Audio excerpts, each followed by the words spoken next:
What's up, everybody? Ducks and Download. Super stoked and back to talk to you about Mandalorians. Episode 5 was absolutely amazing. Getting to see so much more Mandalorian culture. And again, guys, let's just get this over with. Spoilers. You gone? Alright, well, I hope you're not, because you gotta stick around. You should have seen the episode by now, right? But Zeb. Oh my gosh, guys, it was so amazing to get to see Zeb Orrelios again.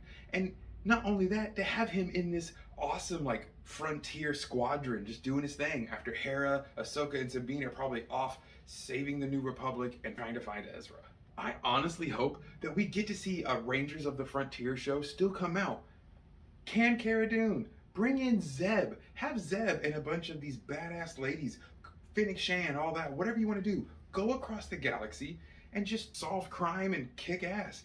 I'm so totally down for that. I really do hope we get to see more Zeb. But all that aside, again, the Mandalorian culture in this episode was super stellar. The talks we got to see in the meeting room where Paz and Din spoke on each other's behalf about a mission to Navarro to bring back land and to let their children not have to hide in cave systems anymore. The fact that the Creed cares so much about the future of the Mandalorians is exactly what Mandalorians need. And this is what's going to lead into the huge altercation between whatever group is going to be led by Bo and Din. That's a power dynamic, I think. I mean, again, not an entirely romantic couple, but Din is the symbol. Din is a paladin. Bo is the leader, the queen. It just works out easier that way, but I'll get more into that subject a little later into the video. But for now, again, we're going back to almost open seasons style of warfare and fighting. True Mandalorians versus Death Watch. Although this time, role reversal, we have the Children of the Watch versus maybe these Imperial Super Commandos, just like Gar Saxon was. Or maybe not even Super Commandos. Maybe Boba Fett broke Moff Gideon out to kill him. Maybe Mandalorian mercenaries were hired to break Moff Gideon out. Or even worse, some Mandalorians have just outright lost their mind and still think of Moff Gideon as the last Mandalore, the rightful quote-unquote holder of the Darksaber. If that's the case, it won't be hard for Din to be able to persuade them back to Bo's side.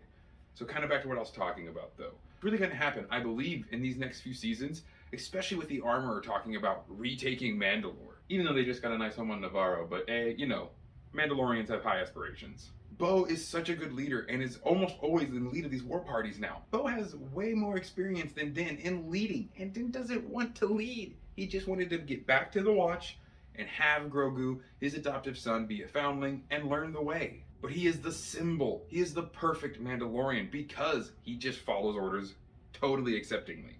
Wielding the Darksaber, riding a mythosaur with his Force-imbued foundling son, what other Mandalorian wouldn't look at that and go, oh, and then he to completely just aside leadership and go, no, talk to her about leadership. I'm just here to keep you all in line. I could totally see him being the amazing paladin, enforcer, right hand to Bo-Katan's new kingdom and Mandalorian empire. Not to mention Clan Kryze having such a long-running stand of running parts of Mandalore, if not only all of Mandalore, with the team. They have leadership in their blood, and they've been taught how to lead Mandalorian culture. Now that Bo has been brought back to the true culture, though, and has gone back into the ways of the Watch and the ways of the Creed, this will help her remember what it was truly like to be a Mandalorian, not only by simple birthright, but by blood and soul, by the very bones in your body. Kind of back to the earlier stated open seasons, where we again get the true Mandalorians versus Death Watch, and again, role reversal this time. This could lead to a huge all-out war and kind of bring a lot of Mandalorians back out of shadows as they are here to fight. That's why the Covert, I think, would choose a dangerous planet. A lot of people might say, oh, these Coverts choose dangerous planets as a defense. Yes, it's a defense, but Mandalorians want to be tested against the environment at all times. So if every other Mandalorian starts to hear of a giant Mandalorian army uprising or starting to build more space and take over planets, they will 100% hear the rallying call, ready to don their Beskar armor and join their Vod, brothers and sisters in arms. I don't know how Moff Gideon is going to play a role into this one, but it's going to be a big one, and it's going to lead to this Mandalorian fight-off. Way more of this really awesome old lore as Mandalorians fight Mandalorians. Is that going to be the entirety of the rest of the season? Maybe. We've only got 3 episodes left. Who knows? But Bo walking between both worlds, having her helmet off now, but still having the ways of the Watch and the Creed still burned into her soul again.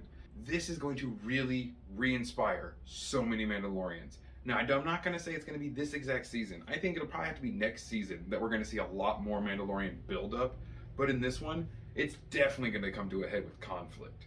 Moff Gideon and either his hired mercenary Mandalorians or his Imperial Super Commando Mandos versus the true Mandalorians following the Creed, the Armorer, Bo, and Din. Guys, down in the comments, put who you think's going to win this ultimate fight.